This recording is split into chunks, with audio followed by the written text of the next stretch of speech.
إن الحمد لله وحده والصلاة والسلام على من لا نبي بعده اللهم علمنا ما ينفعنا وانفعنا بما علمتنا وزدنا علما وأصلح لنا شأننا كله ولا تكلنا إلى أنفسنا طرفة عين الحمد لله যাবতীয় প্রশংসা একমাত্র আল্লাহ রাব্বুল আলামিনের জন্য। অতঃপর সালাত এবং সালাম নাজিল হোক সর্বশ্রেষ্ঠ নবী এবং রাসূল মুহাম্মদ সাল্লাল্লাহু আলাইহি ওয়াসাল্লামের উপর। আল্লাহুম্মা সাল্লি ওয়া সাল্লিম আলাইহি। আমরা আজ থেকে কয়েকদিন ইনশাআল্লাহ কুরবানি সংক্রান্ত মাসলা মাসাইলগুলো উল্লেখ করব ইনশাআল্লাহ। আমরা যে কিতাব থেকে আলোচনা করব সেটা হচ্ছে বুলুগুল মারাম। এই কিতাবের বাব আল আদাহি এই অধ্যায় থেকে আলোচনা করব ইনশাআল্লাহ। আল আদাহি এই শব্দটা উদহিয়া শব্দের বহু বচন। কুরবানিকে আরবিতে হাদিসের কিতাবগুলোতে উদহিয়া বলা হয়, আবার একে দহিয়া বলা হয়, যার বহু বচন হচ্ছে দহাইয়া। এটা যেহেতু সূর্য ওঠার পরে দোহার সময়, যেটাকে বলে আমরা দোহার সালাত আদায় করি না, চাস্তের সালাত, দোহার সালাত, ওই সময়ে যেহেতু পশু জবেহ করা হয়ে থাকে তাই একে উদহিয়া বলা হয়। আল্লাহু আ'লাম বিসওয়াব। এটা হলো মূল, কিন্তু উদহিয়া জবেহ করা সময় আমরা সামনে পাবো যে জবেহ করার সময় আছে, শুধু একদিন না কয়েকদিন ধরে, সেটা সামনে আসছে। অধ্যায়ের শুরুতে আমাদের লেখক হাফেজ ইবনে হাজার রাহিমাহুল্লাহ কয়েকটা হাদিস উল্লেখ করছেন। আনাস ইবনে মালিক রাদিয়াল্লাহু তাআলা আনহু বলেন, আন্না নবী সাল্লাল্লাহু আলাইহি সাল্লাম কানা ইউদাহি বিকাবশাইনি আমলাহাইনি আকরানাইন ওয়া ইউসাম্মি ওয়া ইউকাব্বির ওয়া ইয়াদউ রিজলাহু আলা সিফাহিহিমা। যে নবী সাল্লাল্লাহু আলাইহি সাল্লাম তিনি কুরবানি করতেন বিকাবশাইনি আমলাহাইন, দুইটা মেষ বা দুম্বা দিয়ে, ভেড়া দিয়ে, তার রং ছিল আমলাহাইন অর্থাৎ সাদা কালো মিশ্রিত। আকরানাইন, সে দুইটা মেষ ছিল শিংওয়ালা। ওয়ায়ুসাম্মি, তিনি কুরবানি করার সময় তাতে আল্লাহর নাম নিতেন, বিসমিল্লাহ বলতেন। ওয়ায়ুকাব্বির, তাকবীর বলতেন, মানে আল্লাহু আকবার বলতেন। ওয়ায়াদউ রিজলাহু আলা সিফাহিহিমা, আর রাসূলুল্লাহ সাল্লাল্লাহু আলাইহি সাল্লাম তার পা ওই মেষ দুইটার পাঁজরের উপর রাখতেন জবেহ করার সময়। ওয়াফিলাউজিন, অন্য বর্ণনাতে আছে যাবাহাহুমা বিয়াদিহি মুত্তাফাকুন আলাইহি, তিনি তার নিজের হাতেই ওই মেষ দুইটাকে জবেহ করতেন। সবগুলোতে মাসালা আসছে সামনে। ওয়াফিলাউজিন সামিনাইন, অন্য বর্ণনাতে আছে যে ওই মেষ দুইটা ছিল সামিনাইন, মোটা তাজা, মাংস বেশি, এরকম। ওয়ালি আবি আওয়ানা ফি সাহিহি, আবু আওয়ানার বর্ণনাতে আছে রাহিমাহুল্লাহ সামিনাইন, সিনের বদলে সা দিয়া আছে, সামিনাইন মানে মূল্যবান, যার দাম বেশি, এরকম মূল্যবান মেষ ছিল। ওফি লাফজিন লিমুসলিমিন ওয়া ইয়াকুলু বিসমিল্লাহ আল্লাহু আকবার, সহিহ মুসলিমের বর্ণনাতে আছে রাসূলুল্লাহ সাল্লাল্লাহু আলাইহি ওয়াসাল্লাম জবেহ করার সময় বলতেন বিসমিল্লাহি আল্লাহু আকবার, এটা বলতেন। তারপরে হাদিস আয়েশা রাদিয়াল্লাহু তাআলা আনহা বলেন যে আমারা বিকাবশিন আকরান ইয়াতাউ বিসা ফি সাওয়াদিন ওয়া ইয়াবরুকু ফি সাওয়াদিন ওয়া ইয়ানজুরু ফি সাওয়াদ। যে আয়েশা রাদিয়াল্লাহু তাআলা আনহা বলছেন রাসূলুল্লাহ সাল্লাল্লাহু আলাইহি সাল্লাম শিংওয়ালা মেষ নিয়ে আসতে বললেন, এমন মেষ যার পায়ের দিকে কালো, তারপরে পেটের দিকে কালো, এবং চোখ এবং আশপাশ কালো, অন্যগুলো সাদা আর এই অংশগুলো কালো।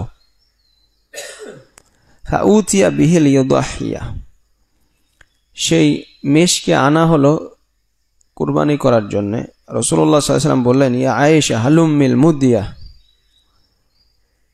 হে আয়েশা তুমি ছুরি নিয়ে আসো।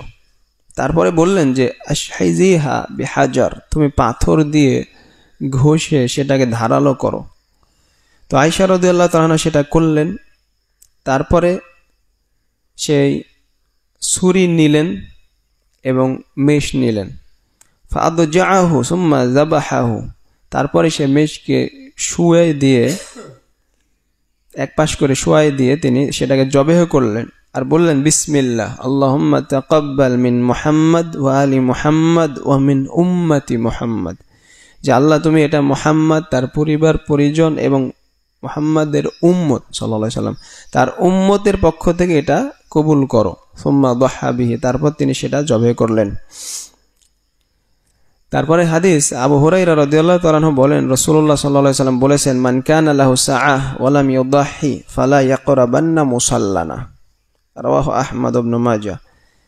যে ব্যক্তির সামর্থ্য আছে অথচ সে কুরবানি করল না, সে যেন আমাদের মুসাল্লা মানে সালাত আদায়ের স্থান ঈদগাহ এর নিকটবর্তী না হয়, ধারে কাছে না আসে। ইমাম আহমদের বর্ণনা, ইবনে মাজাহ এর বর্ণনা, ইমাম হাকিম রাহিমাহুল্লাহ এটাকে সহিহ বলেছেন। তবে অনেক ইমামের মতে এটা মারফু হাদিস নয়, বরং মাওকুফ হাদিস, অর্থাৎ এটা আবু হুরায়রা রাদিয়াল্লাহু তাআলা আনহুর বক্তব্য, রাসূল সাল্লাল্লাহু আলাইহি সাল্লামের নয়। এটা অনেক ইমামের কথা, আল্লাহু আ'লাম বিসওয়াব।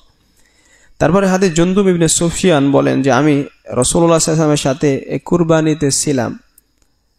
ফালাম্মা কাদা সালাতাহু বিন-নাস নাযারা ইলা গানামিন কাদ যুবিহাত, সালাত শেষ করে উনি মানুষের দিকে ঘুরলেন, তাকালেন, তাকিয়ে দেখছেন অনেক ছাগল জবেহ করা হয়ে গেছে সালাতের আগেই।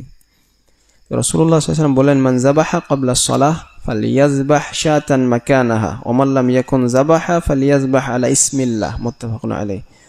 যে ব্যক্তি সালাতের পূর্বেই জবেহ করেছে সে যেন তার স্থানে আরেকটা পশু জবেহ করে, মানে কুরবানি হয়নি। আর যে এখনো জবেহ করেনি সে যেন আল্লাহর নামে বিসমিল্লাহ বলে জবেহ করে। সহিহ বুখারী এবং মুসলিমের হাদিস। এই কয়েকটা হাদিস অত্যন্ত গুরুত্বপূর্ণ, বেশ কয়েকটা মাসআলা। প্রথম যে মাসআলা উল্লেখ করব সেটা হচ্ছে হুকমুল উদহিয়া, কুরবানি করার হুকুম কি, বিধান কি, এটা ফরজ না মুস্তাহাব। একদল আলেমের মত হচ্ছে, এটা শক্ত মত, দুইটাই শক্ত মত, যে কুরবানি করা হচ্ছে ফরজ। এটা একদল আলেমের মত। এটা হচ্ছে রবিআ, লাইস, আবু হানিফা, আউজাঈ, সুফিয়ান আস-সাউরি রাহিমাহুমুল্লাহ তাদের মত। ইমাম মালিক রাহিমাহুল্লাহর একটা মত যে কুরবানি করা হচ্ছে ফরজ। আর শাইখুল ইসলাম ইবনে তাইমিয়া রাহিমাহুল্লাহ এই মতকেই প্রাধান্য দিয়েছেন যে কুরবানি করা হচ্ছে ফরজ। আর আবু হানিফা এবং ইমাম মালিক রাহিমাহুল্লাহ তাদের মত হচ্ছে যদি সে মুকিম হয়, মুসাফির না হয়, তাহলে ফরজ। আর আগের ওলামাদের মত যদি সামর্থ্য থাকে তাহলে কুরবানি করা ফরজ। এটা শাইখুল ইসলাম প্রাধান্য দিয়েছেন। এর দলিল ওই যে আবু হুরায়রা রাদিয়াল্লাহু তাআলা যে হাদিস, যে যার সামর্থ্য আছে কুরবানি করলো না সেজন্য আমাদের ঈদগাহের ধারে কাছে না আসে, তাদের কাছে এটা মারফু হিসেবে সহিহ। যেহেতু রাসূলের বক্তব্য এত শক্ত বাণী, সুতরাং এটা ফরজ ছাড়া সুন্নাতের ক্ষেত্রে হতে পারে না, তাদের বক্তব্য, আল্লাহু আ'লাম।